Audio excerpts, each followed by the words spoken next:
Yang namanya ekspresi muka itu paling susah kalau harus ngebohongin hati.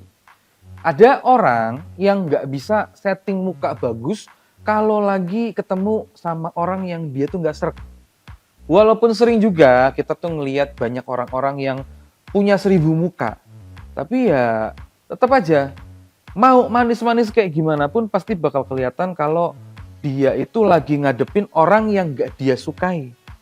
Itu emang sikap alami manusia. Dan nggak ada yang salah soal itu. Terus kenapa gue ngebahas kayak ginian? Ya karena kemarin gue ngeliat gestur Prabowo waktu ketemu si Jokowi di acara ulang tahun Bayangkara. Gue ngeliat Prabowo udah bisa memposisikan dirinya sebagai pemimpin. Ini yang paling ditunggu. Dia udah nggak tunduk lagi sama si Jokowi. Udah nggak kelihatan lagi tuh sosok Prabowo yang dulu teriak hidup Jokowi, hidup Jokowi. Gitu. Sekarang yang kelihatan adalah sosok Prabowo sebagai seorang presiden. Dia emang tetap hormat sama si Jokowi. Cuma coba lu sorotin lagi ekspresi mukanya. Lu pasti ngelihat ada rasa yang berbeda di situ. Gue sih mencium ada tanda-tanda kalau perang politik Prabowo versus Jokowi jilid 3 udah dimulai. Bukan perang politik terbuka seperti tahun 2014 dan 2019, tapi ini perang politik underground. Sunyi, senyap, kagak kelihatan, kagak kecium.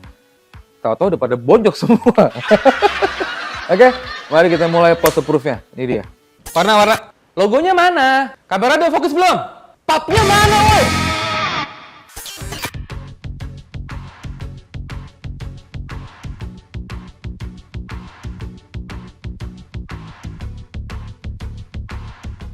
Nah, gimana abis lu ngeliat videonya? Nemuin feel yang beda nggak? Gue yakin kita bakal nemuin atau minimal ngerasain sesuatu yang beda dari gestur Prabowo di situ. Terus kenapa bisa kayak gitu? Gue coba ngebahas dari angle gue dan sisanya ya terserah lu.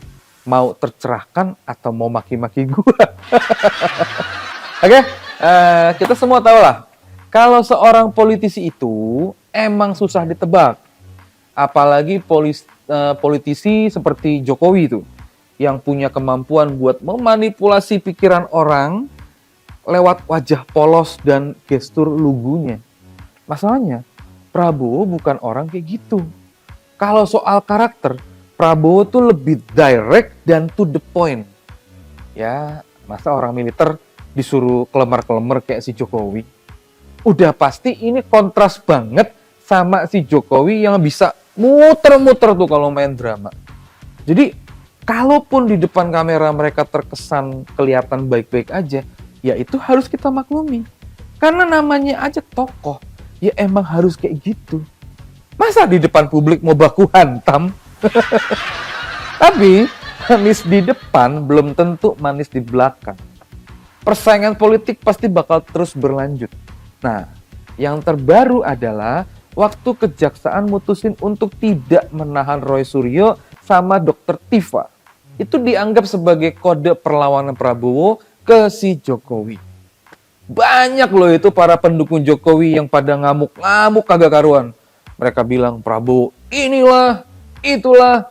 Dan yang paling bikin gue geli, mereka tuh bilang Prabowo nggak tahu terima kasih ke si Jokowi. Mereka bilang kalau nggak ada si Jokowi, Prabowo nggak bakal jadi presiden. Ini yang bikin gue ngakak. Bisa-bisanya mereka ngomong kayak gitu. Termul kok sosokan ngebahas rasa terima kasih. Mereka itu emang tololnya udah gak ada obat kali ya. Lah si Jokowi sendiri apa kabar? Emang dia tahu terima kasih? Orang dan partai yang ngebesarin dia aja mau dihancurin, apa itu namanya terima kasih? Itu bukan terima kasih. Itu namanya nggak tahu diri. Jadi kalau sekarang dia diperlakukan seperti itu sama Prabowo, ya anggap aja karmanya datang kecepetan. Nggak usah songong ngancem-ngancem presiden. Apalagi sosokan ngomongin moral dan etika. Lah junjungan kalian itu kan nggak punya moral dan etika yang bagus. Mending nasihatin tuh junjungan lu. si Jokowi sama anaknya si Gibran.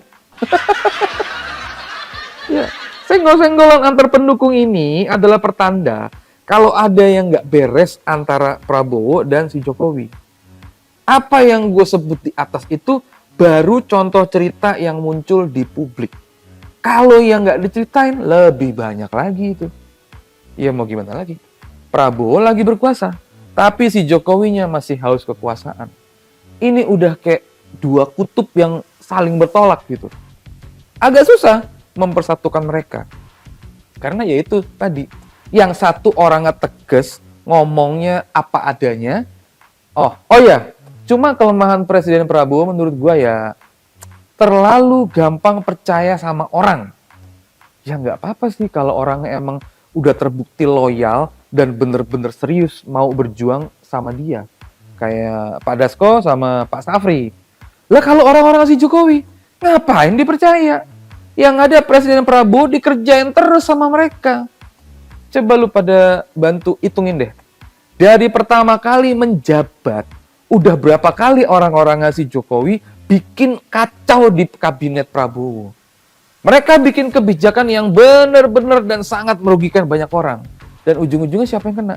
Ya Prabowo, karena dia presidennya.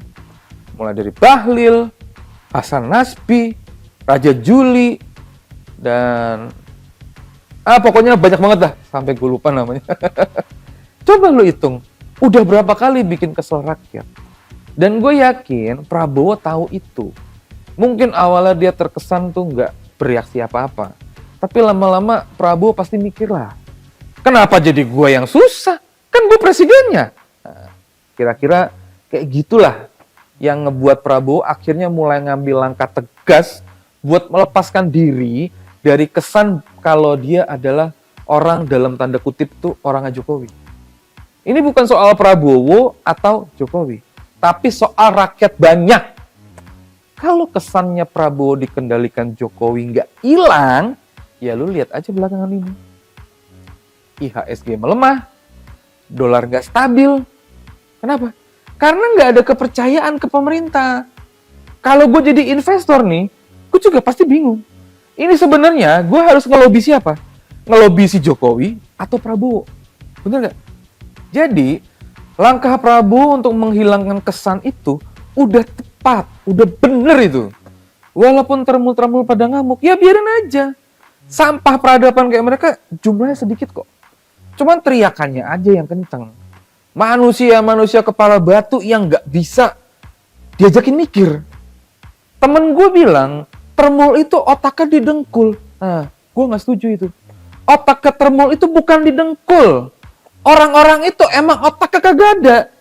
Kalau didengkul berarti otaknya masih ada. Nah kalau nggak ada, terus otaknya gimana?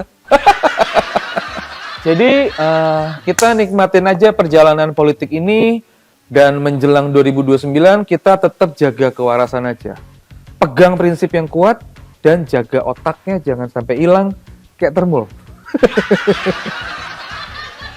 Apa lu? Warna. Logonya mana? Kamera udah fokus belum? Papnya mana, woi?